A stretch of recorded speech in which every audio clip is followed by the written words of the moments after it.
Welcome to the Stay Invested Client Webinar Series. I'm Scott Hallberg with T&H Realty, co-founder and seasoned real estate investor with 25 years of industry experience. Today, we'll be discussing leasing in the slow season, an issue that can happen to property owners and can be a real pain in property management. Today, we have a couple great local area experts and panelists today. We have Chris Herring and Kelsey Bolden, who will share their experiences and knowledge and advice on dealing with leasing. Welcome back, Chris.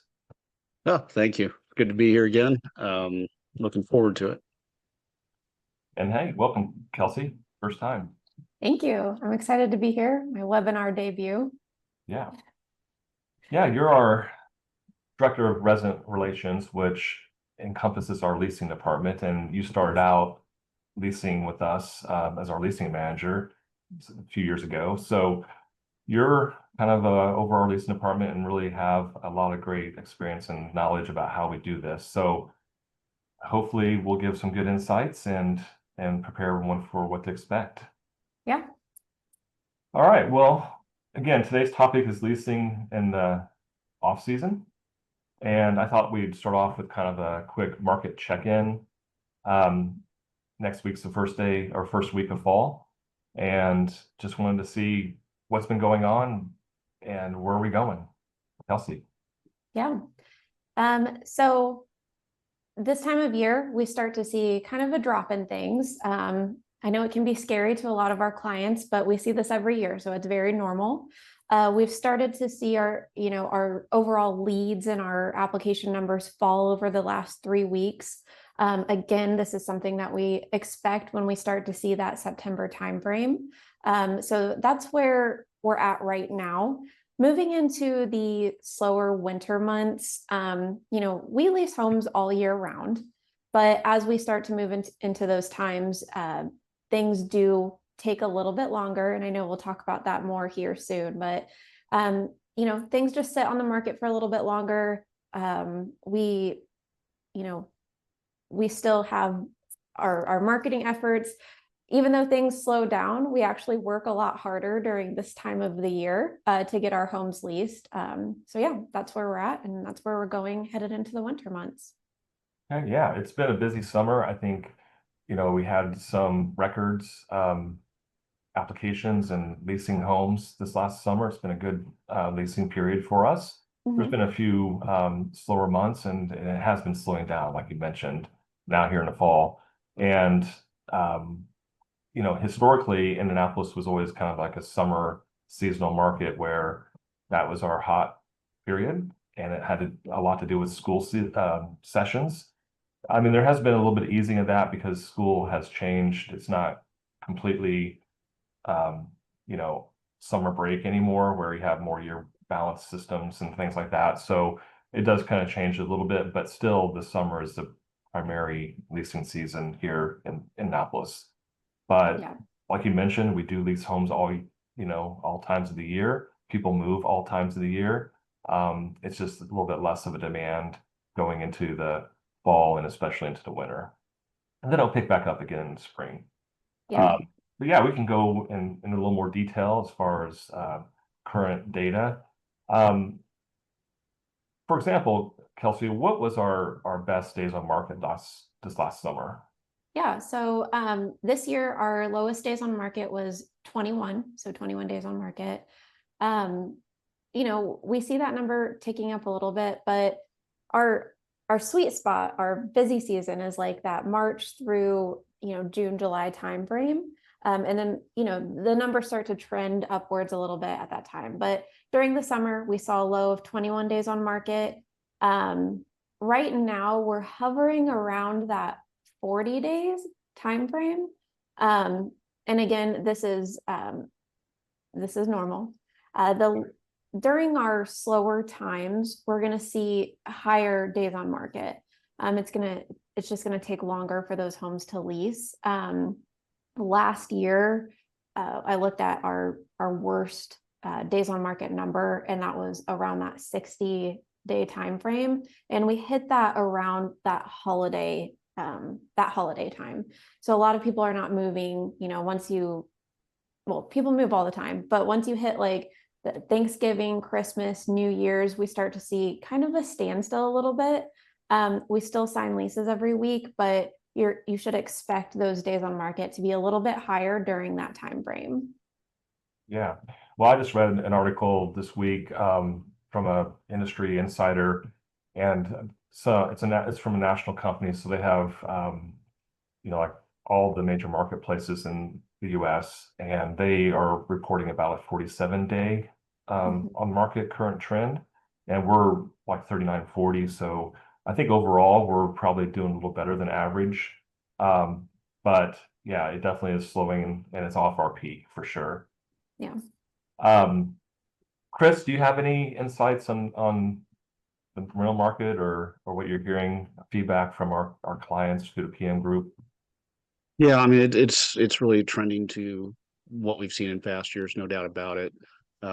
Historically, what we see is as Kelsey's mentioned, it slows down when we get into those into mid-November. That's kind of the slowest, and that really drives our strategy when we're advising on repairs for turnovers. Right now, this time of year, our scopes are very tight and built around a goal of getting the property back to the market quickly. The philosophy is that the sooner we're on the market for showings, the better our chance of getting the home rented before the slowest part of the season kicks in. Yeah.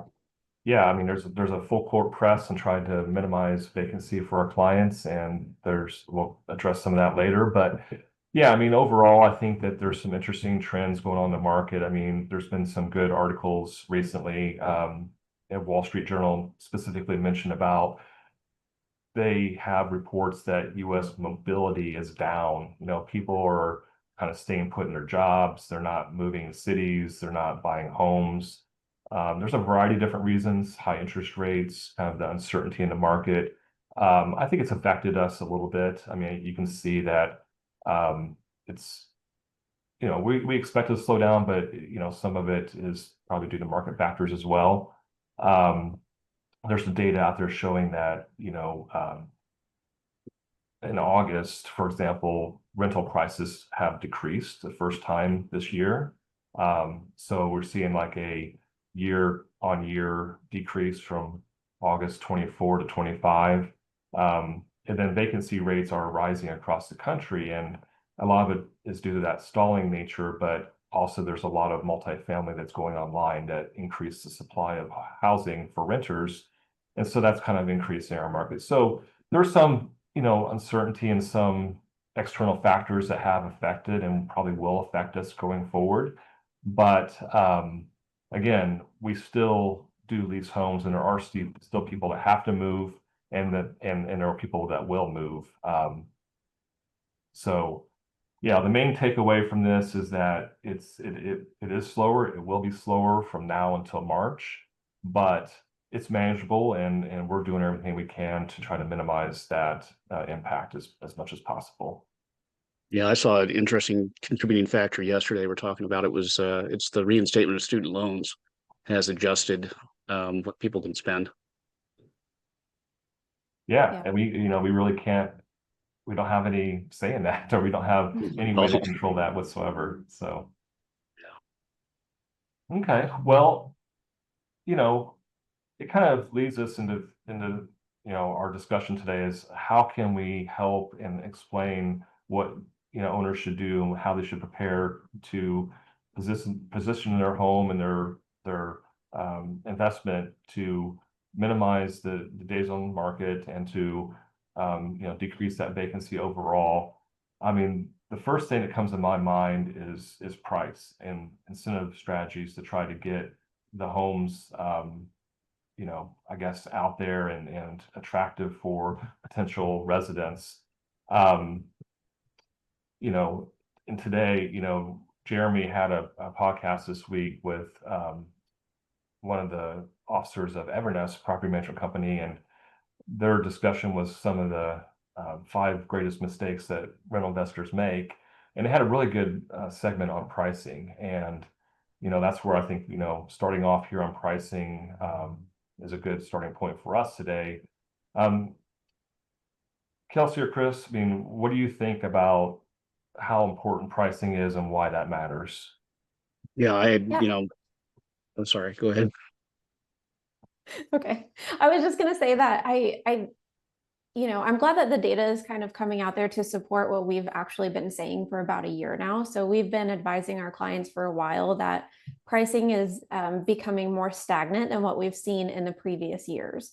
So when we're pricing their homes either for renewal or for a new home coming on the market, we're not seeing those huge increases that we saw in like 2022, 2023. So when we're recommending this price, we're doing it based off of the data that we see and now these national statistics that are coming out as well. So we've been saying pricing is stagnant. It is even a little bit lower than what we've seen in previous years. But one thing that we've talked about on podcasts before, and what you were just saying, pricing is a key factor. When people search for homes, they're looking at two things initially: bedrooms and the price. So we have to make sure that it's priced competitively in order to get your home off the market faster. Yeah, Chris, I mean, do you have any thoughts on that? Yeah, absolutely. I listened to Spencer Sutton in the Evernest podcast you mentioned yesterday, a couple days ago, actually. And it absolutely, excuse me, it absolutely rings true. It's better to be well priced and get it quickly rented than to hold out for a higher price. There were some interesting insights there about what kind of resident you'll attract in a higher price, that it's not always good. And it's really, if I have a property that I'm trying to rent for $1,400 a month and it's not renting, it's better for me to drop the rent $75 a month and secure a renter now than it is to wait a month later to find a renter who will pay $1,400. When it comes down to it, it's a $500 difference. I'm actually net 500. I get $500 more than I would waiting that extra month, and that doesn't include my vacancy costs. And I'm an investor myself, and this is sometimes I want that top price. I'm thinking cash flow, but the reality of it is such that the win isn't always with the highest price. Yeah, we Yeah, have I those. mean, oh, go ahead. Sorry, we have those conversations a lot because it almost feels counterintuitive. Like if I have my home priced at the highest price, I'm going to get a more qualified renter, but we've actually found that it's the exact opposite. So, strategic renters will look for something within their budget, but people will pay more when they don't have any other options. Right. So, that's why it seems counterintuitive, but there's a reason behind it. Yeah, Spencer says they either have fewer options or they're just not familiar with the market yet. And either Yeah. way, that tends to correct itself.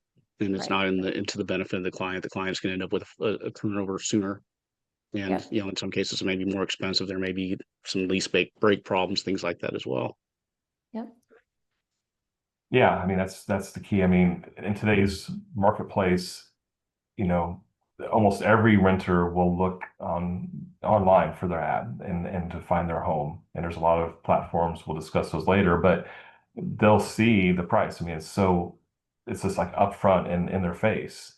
And they're astute. They've done the research, they kind of know what the marketplace will offer. They're seeing hundreds, if not, dozens of listings, and they can see what is realistic and what's reasonable and what's not. And as Chris, you mentioned, and Jeremy and Spencer talked about, it's like sometimes your most desperate tenants, if they have no other option, they get kind of forced into going to, an unrealistic price maybe, and they end up being a terrible resident because they're not, overly qualified, and they're stretching because that was the only thing that was available to them potentially. They got a landlord that was desperate and took that, they had the cast and they had the bait out there, and only the most desperate people will probably take that, is what they were saying. So, but yeah, I mean, look, we want to hit the price right. We do the homework. Kelsey, you have a lot of tools, your resources to try to find what's going on, and we have some good reports that we produce that show that. But yeah, I mean, with a slower season, there is going to be other things you might have to do. And one thing that comes to mind is, leasing and move-in specials. Talk a little bit about that and how does that come into play with our overall marketing program? Yeah. So like you mentioned, we do have a specific marketing program. So once our client's home goes to market, it's not just, we're done. There's a lot of work that goes behind that. And so on our end, we have a couple of things that trigger us to take action. So our clients will receive a report every week from Tenant Turner, which is our self-showing service. I think we might talk about that a little bit later. And it will show them the leads that they receive each week in the showings. So that's something that they get weekly. It typically comes Monday, right around 9. And then they'll start to hear from us around that 2-week mark with any, we deep dive a little bit more into, just specifics of like, okay, this is how your home is showing compared to other homes. That 14-day mark might be when we suggest our first price drop, depending on activity. So if the home has had good activity, we're probably not going to recommend a price drop at that time. But we look at those metrics before we recommend that. And then once it hits that 30-day mark, that's when we start to do a little bit more deep diving. So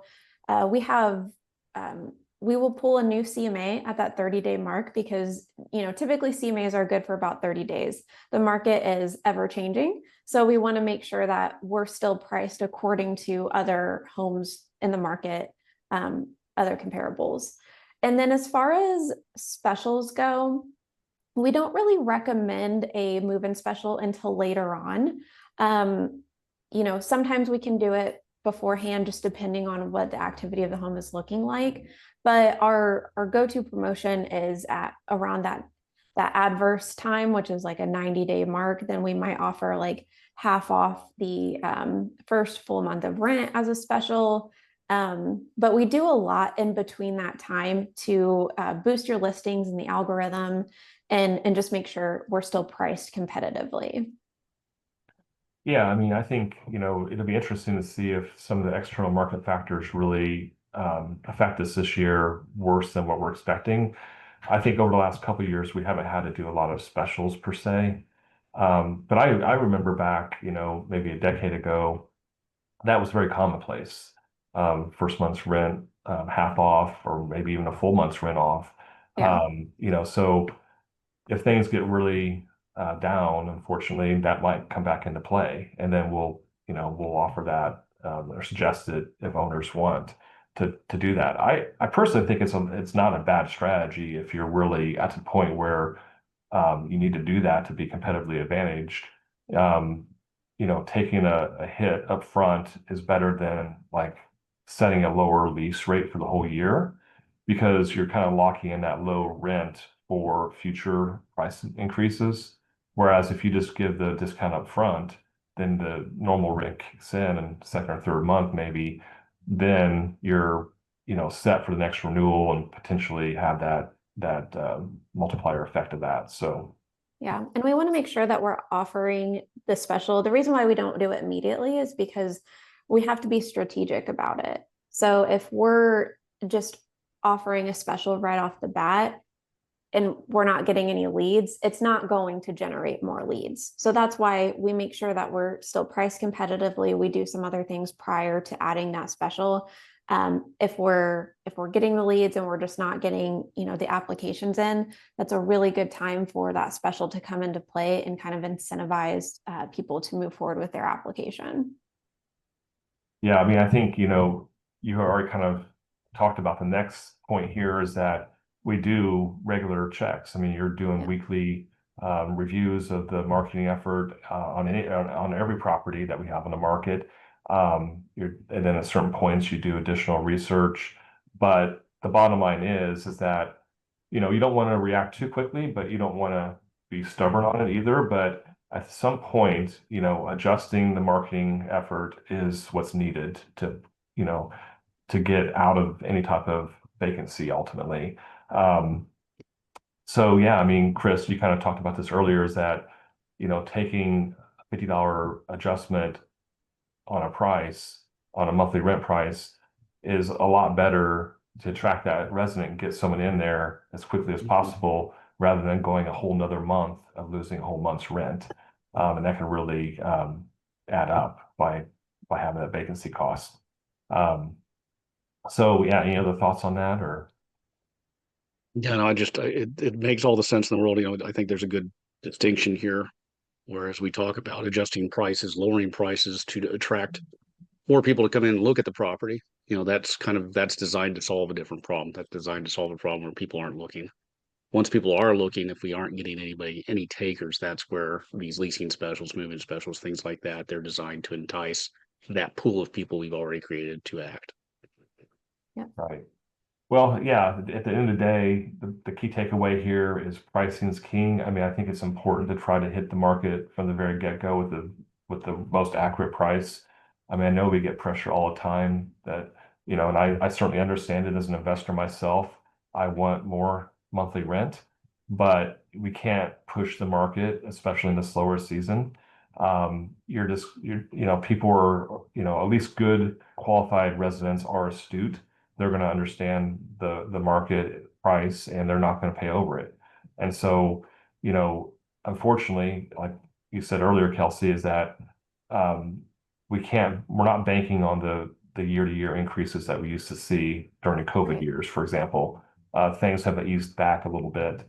And so, yeah, we all have to kind of get our heads wrapped around that. It's not the best news as an investor, but it's cash flow is still important and getting it occupied is important. A vacant property won't earn you anything. And it also exposes you with, obviously vacant properties attract attention and they, could have adverse issues. So you definitely want to get a renter in there as quickly as possible. Yep.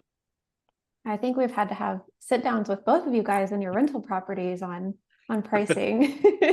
Yeah, I need to listen to my own advice sometimes. And yeah, well, we have a property on the market right now that we did a complete gut and remodel of it, and we thought that it's so nice. It's like a brand new property basically. It is That beautiful. we would try to push the envelope on pricing, and it backfired on us. So I think yeah, we'll it's a talk real about life. that more here soon. Yeah, it's a real life example of what not to do, I guess. Yeah, I have a business partner who, we have to have we have discussions about pricing, obviously, and sometimes I have to temper him. I say, I understand what the metrics have shown you or the data has shown you in the past, but this year is different.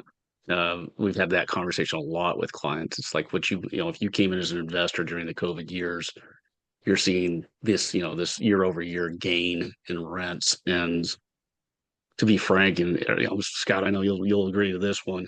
Those were unusual times. They were not, if we go from 2008 or wherever, pick a date and look at stuff year over year, the last 5 years have not been realistic. They're not what the trends have been over the time.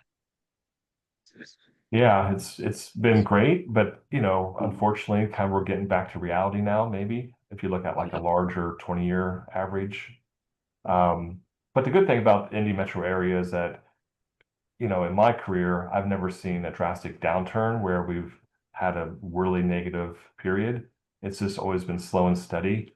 And we had those years where it went kind of bonkers for us and kind of skyrocketed, but now we're getting back to maybe what Indianapolis normally does, which is have a slow and steady rental market. So, Durable. yeah. All right. Well, yeah, I mean, again, pricing is king. I think it's important to try to nail pricing as best you can when you first get on the market. That fresh listing is always the best. And then, adjust as needed, listen to the feedback, look at the reviews, and if you have to, get aggressive on pricing as it becomes older.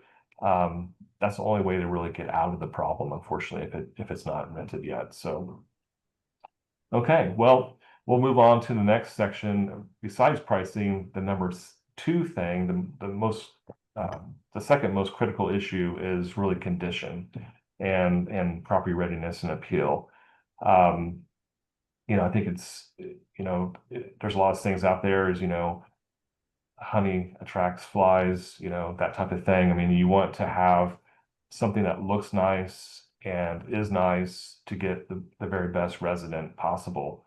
And we do a lot of things to help with that. I mean, it starts as simple as just keeping up with maintenance, like seasonal maintenance. landscaping, ground care, curb appeal. I mean, I know it stinks when a property is vacant, there's no income on it, but you still have to mow the grass and you have to clear the snow because one, you want to be a good neighbor and you want to, show the house has not been neglected, but two, it just has that curb appeal and helps with that curb appeal to draw in when someone does go by the property or show at the property, they know it's a well cared for property. So Chris, tell us a little bit about how we do that and why we do that. Yeah, absolutely. At vacancy, we're going to make recommendations to clean up the landscaping. That can be things like trimming bushes and adding mulch. And it's obviously seasonal. In the winter, it doesn't make sense to add mulch necessarily, but we're trying what we can that is seasonally appropriate. And then during the vacancy, we mow in the summer, and in the winter, we address the ice and the snow on the driveways so the driveways and the walkways when the weather condition warrants it. There are really four reasons why we do this. First and foremost, we've already touched on this one. It's marketing appeal. An appearance of a well-maintained property gives prospective residents insight into how the landlord's going to care for the property. Properties with signs of deferred maintenance can indicate that landlords are going to be slower and able to make repairs. The next thing that we're doing is we're complying with local ordinances. There are most, if not all, the communities in our area have requirements for the condition of the yards and the lawns, or the yards and the homes. Um, there's also liability mitigation. Ice and snow covered driveways, walkways, those are liabilities, not just for visits to your property, but also for the public who utilizes the sidewalk in front of your home. Many communities, again, have ordinances for these as well. We reach a certain snow amount or ice or whatever, they expect us to clear the walkways, the driveways, or the sidewalks. And then, another thing is that neglected properties tend to bring trouble with them. We end up with, in some cases, vandalism, squatters, theft, things like that. If it looks like nobody's paying attention to it, it's an easy target for some people. Yeah, that's true. I mean, and again, I know it stinks that you don't have income coming in on the property and you have to actually spend money to keep it up, but it's all part of it. And neglecting to do that or avoiding that is only going to make the vacancy worse, unfortunately. So, okay, well, besides just keeping the grass mowed, I think there's other things that need to happen. And when we have a move out and make ready process, there are certain decision points that have to happen as far as making the property, reconditioned for the next resident. And there's going to be choices. I mean, there's always going to be kind of like a discussion that needs to happen about, do we upgrade? Do we maintain? Do we, make better or stay the same? And how all that comes to play is worked out usually with our project managers and our PM group. But I know, Kelsey, you hear the other side of this. You hear the side where the residents are going to the properties and are seeing the end result. Tell me a little bit about, your thoughts on how important it is to make the property look as nice as possible within a certain budget, and what people and what residents say when it's not. Yeah. Well, I think the biggest thing that everyone should remember is that there is a lot of competition. So there's a ton of rental homes out there. And we're also competing with multifamily now. So when we're choosing not to make those upgrades, there's probably going to be another home that has it. So for us, we want to make sure that, of course, we're being client focused. We're always going to think about our clients and what really needs to be done. But renters are very savvy now. They're going to look at photos online. They're going to, look in the home, and they come to us with, sometimes a long list of demands if the home isn't, upkept properly. Now, we also get feedback, which that feedback is then relayed to our clients so they can see as well.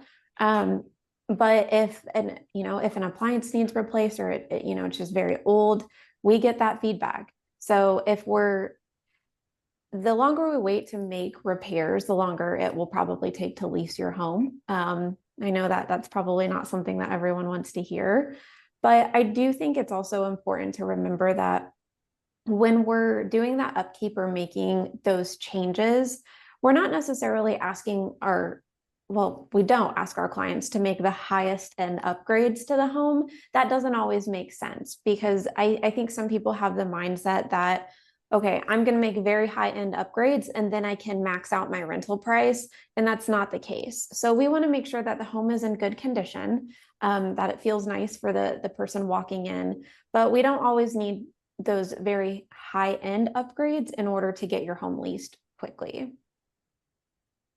Yeah, I mean, I think that, you got to be wise on how you spend your money. And yeah, we're sensitive to all our clients' budgets, and some Yeah. clients want to, really put a lot in, invest a lot into their investment, and other clients aren't, and that's okay.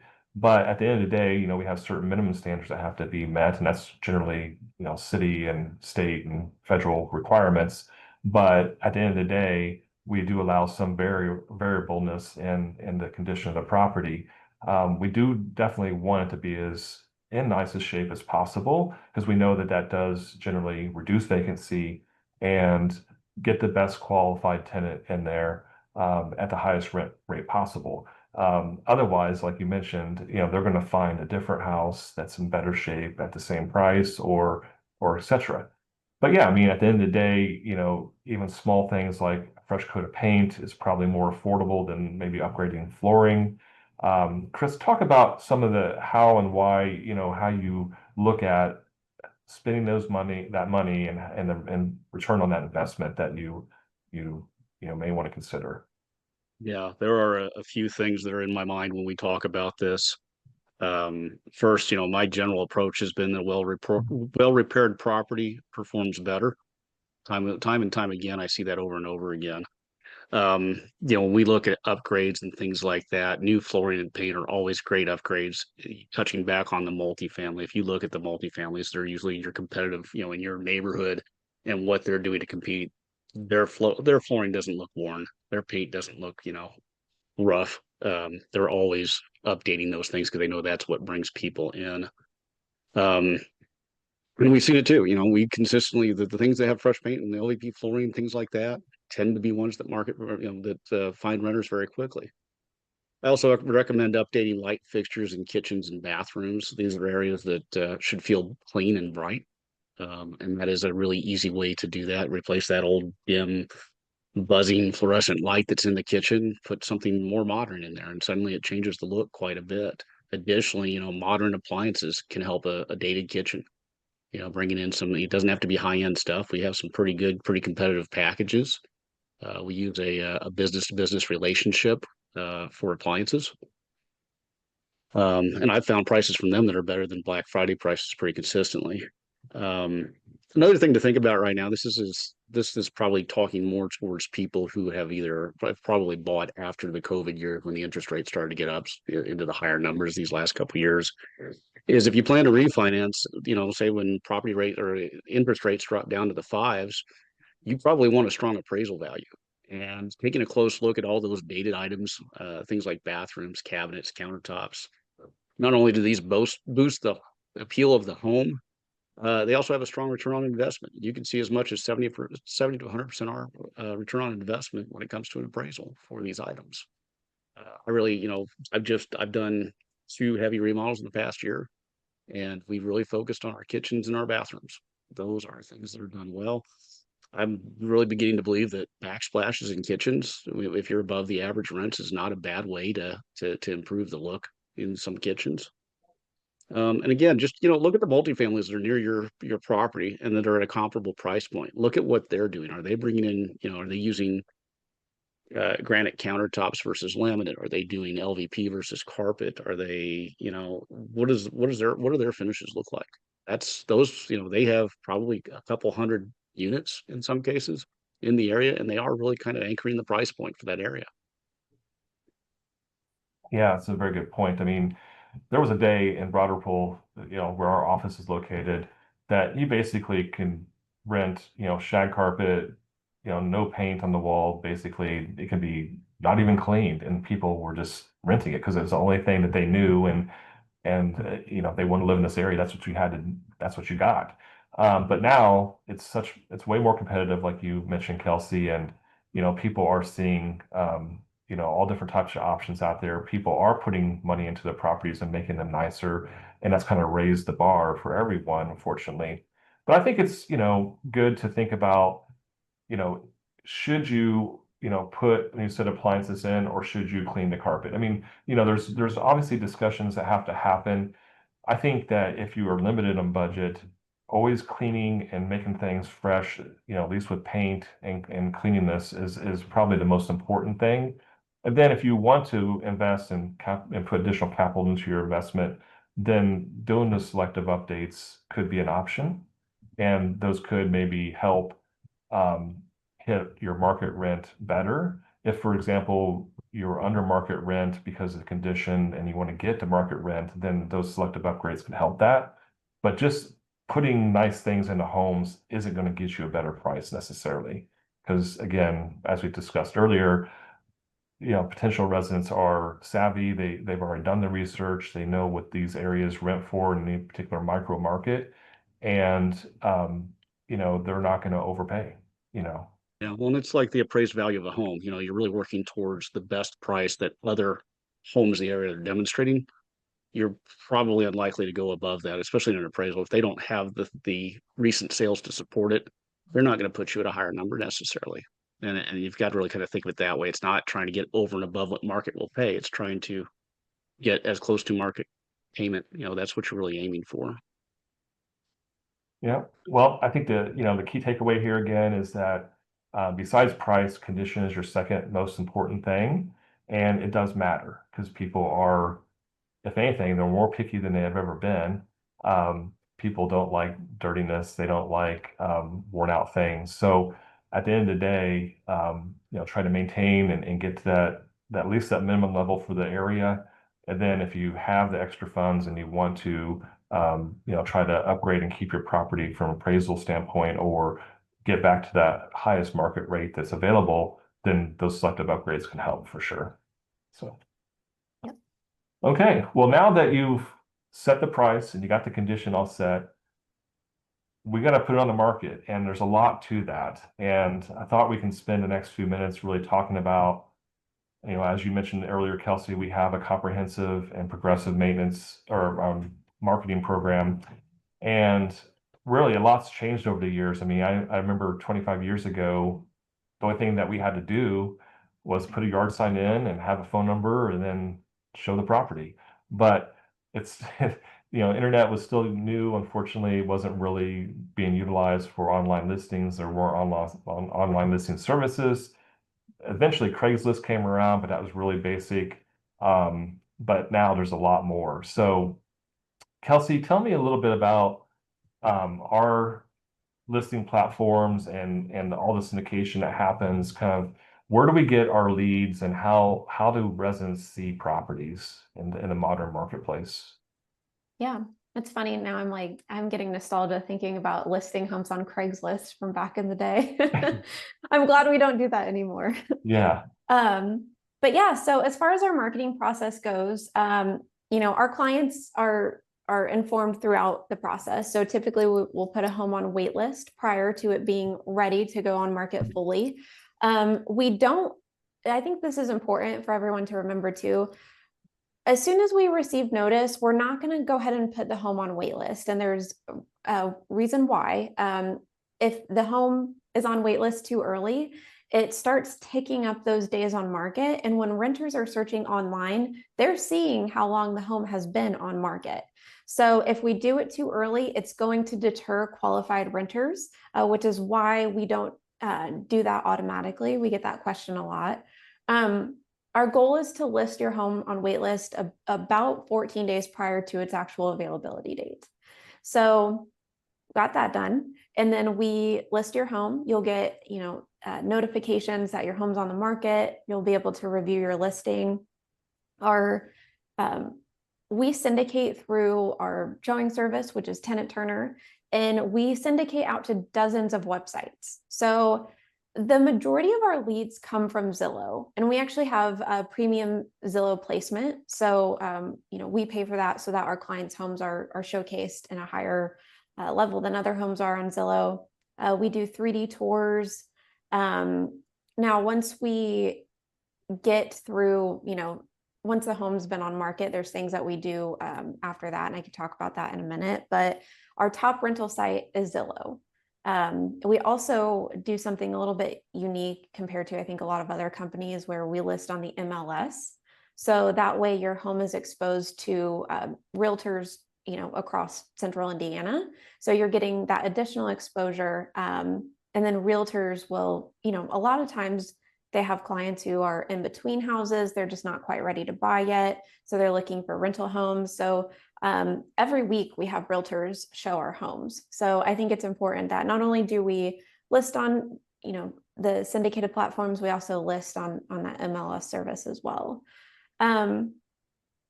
A couple things we do during our marketing process. Once the home goes to market, we talked about that 14-day check-in. On our end, there's also a couple of things that we start to look at as well. So the home is on market for about 14 days. We'll start implementing virtual staging into your listing. So that way it gives renters, a lot of renters are looking online. So when we have that virtual staging in place, it gives them an idea of what home looks like instead of just a blank canvas there. And then we will also start to do for rent signs. Just funny, we didn't do that for a long time. And then over the last year, we started implementing for rent signs again, just to get that foot traffic. And it has definitely helped in some cases. So yeah, those are the main things that we do. Once we hit that like 30-day mark again, ideally the home's not going to hit that 30-day mark, but right now it probably will. We will go in and update your home's descriptions. So that way it kind of reboost it in the Zillow algorithm and gets fresh eyes on your listing. Yeah, I mean, I think that, I know we try to put together, I know you have people that work on this, and you do write descriptions, hopefully enticing descriptions. Yeah. But yeah, just doing those edits and things like that will allow it to be refreshed in the system and have that new boost. But yeah, you touched on a couple key things that is unique to us, and the fact is we pay for a premium Zillow service that helps, and it's not cheap, unfortunately, but it's something that we feel is important. And then we do the MyBore or the MLS listing, which really is a multifaceted approach where we do allow and work with realtors. The unfortunate news with that is that, even though you do say we do have showings, every week with realtors, it isn't the primary source for renting homes anymore. People prefer the vast majority of residents and candidates that want to rent is that they want to do self showings. They want to see the home when it's convenient to them. They don't want to have to, wait for someone to meet them there, that type of thing. And,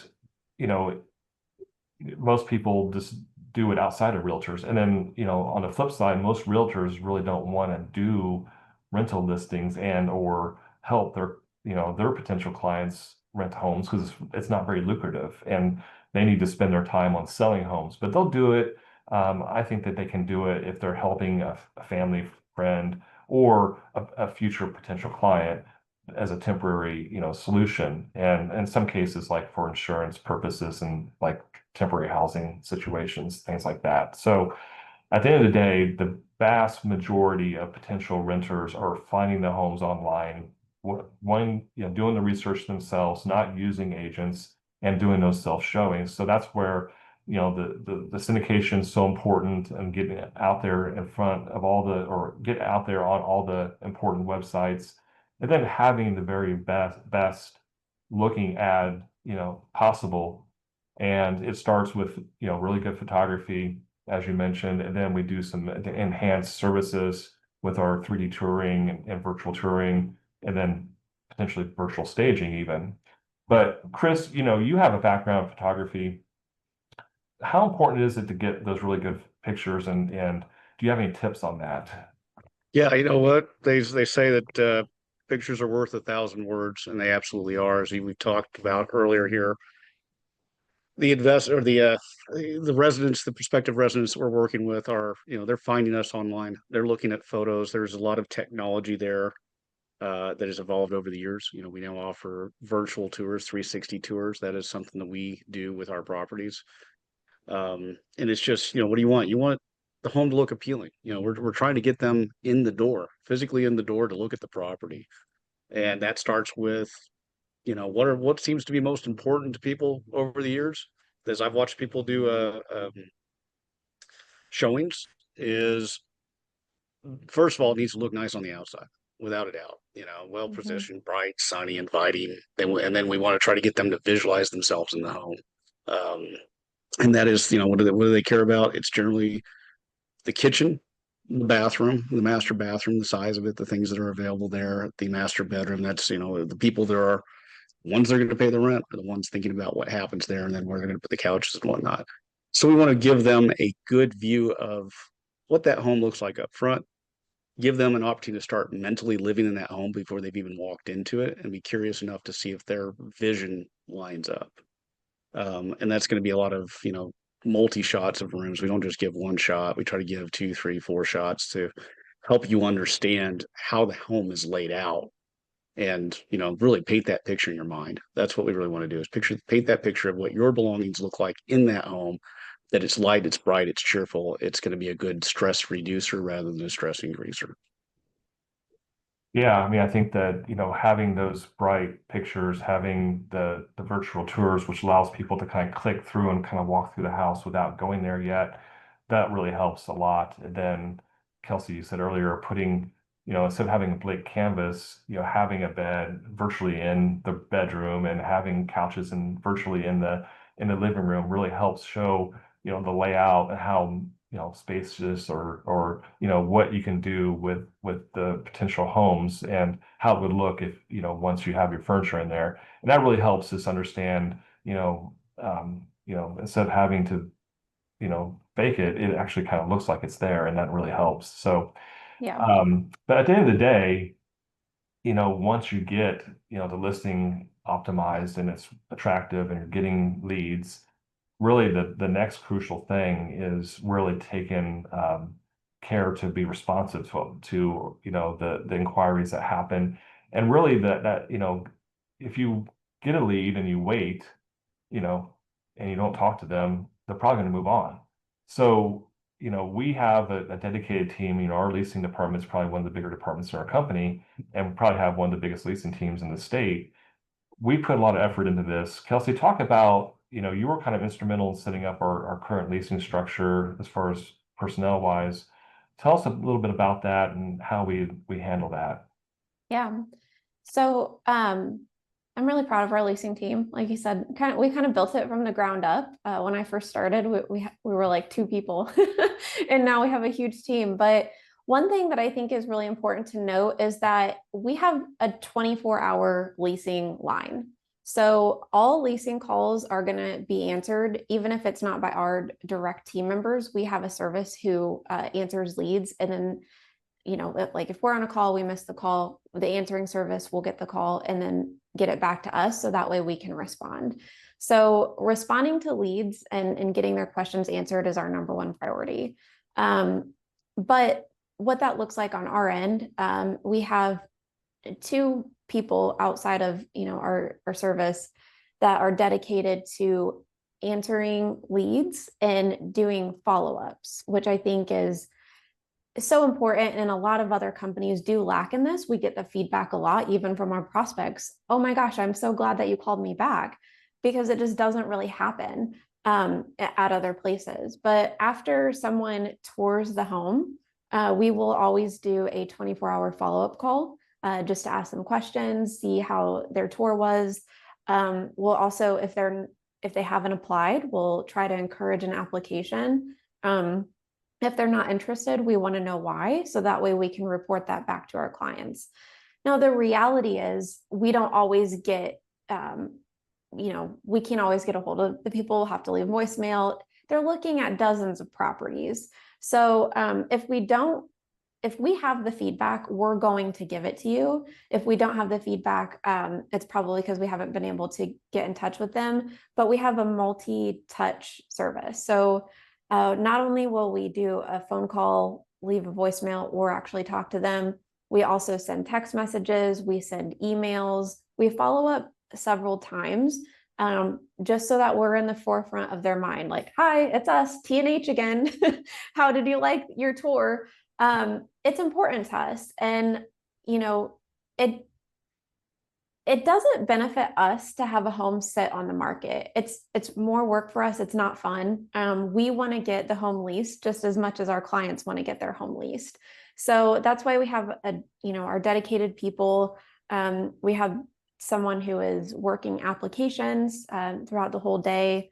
It's funny, we talked about price drops. A couple of things that we do on a back end. So if your home was listed at a particular price and then we do a price drop, we will reach out to the previous leads. We have softwares that allow us to, do this. We'll reach out to all those previous leads and say, hey, price just dropped. Are you interested in moving forward? Do you want to set another tour? So, I mean, we're constantly working this on a back end, but we have several people on our team dedicated to leasing. It's crucial to our investors and it's crucial to our business. Yeah, I mean, I think that's the key takeaway here is that it's a maximum marketing effort. I mean, it takes a lot. We do a lot, and I know it can get frustrating from owners that don't see the results, but it's not for lack of trying. I mean, we have, dedicated personnel working, 5 days a week, in some cases 24/7 with our external services that we hire.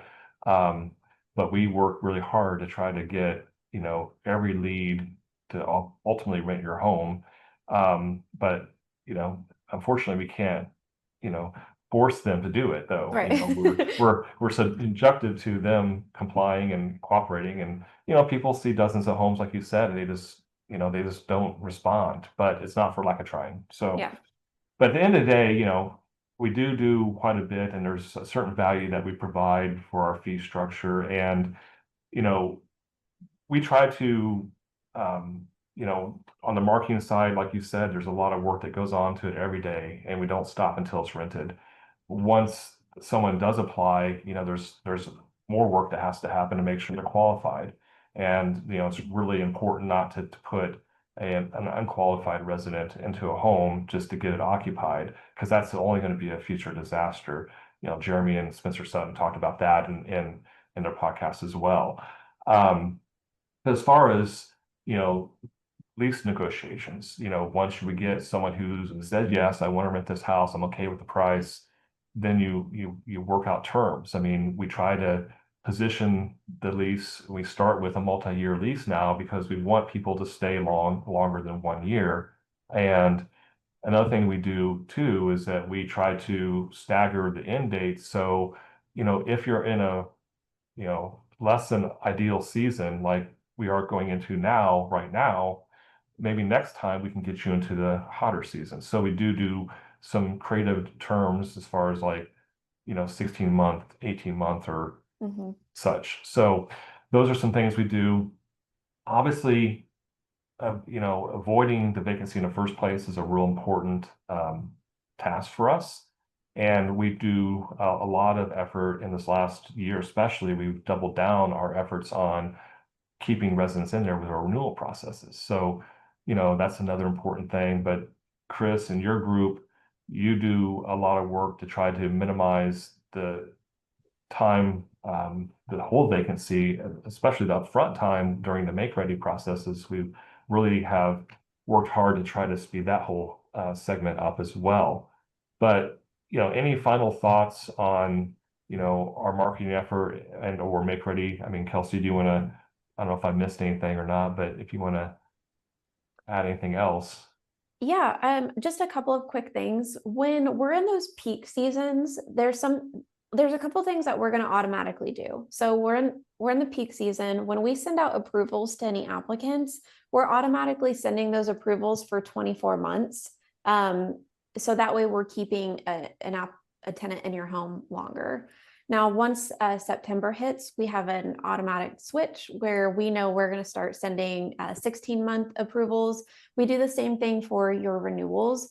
And one thing that, I want to stress, yes, homes might sit on the market for a little bit longer, but tenants are staying in their home for longer as well. We've had huge renewal numbers this year.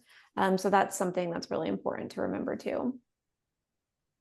Yeah, I mean, we do, once you get someone that wants to rent a home, there's a lot of checking. We use a lot of technology to make sure that they're who they Yeah. say they are, that they're qualified. That's really changed over the years. I mean, I don't know how Jeremy and I did it back 25 years ago compared to what we're doing today. But, and then, Chris, I know that, our PM group, is working hard, and our project managers working hard to get our vendors to get these houses turned as quick as possible, to get it on the market as quick as possible, then get someone in there.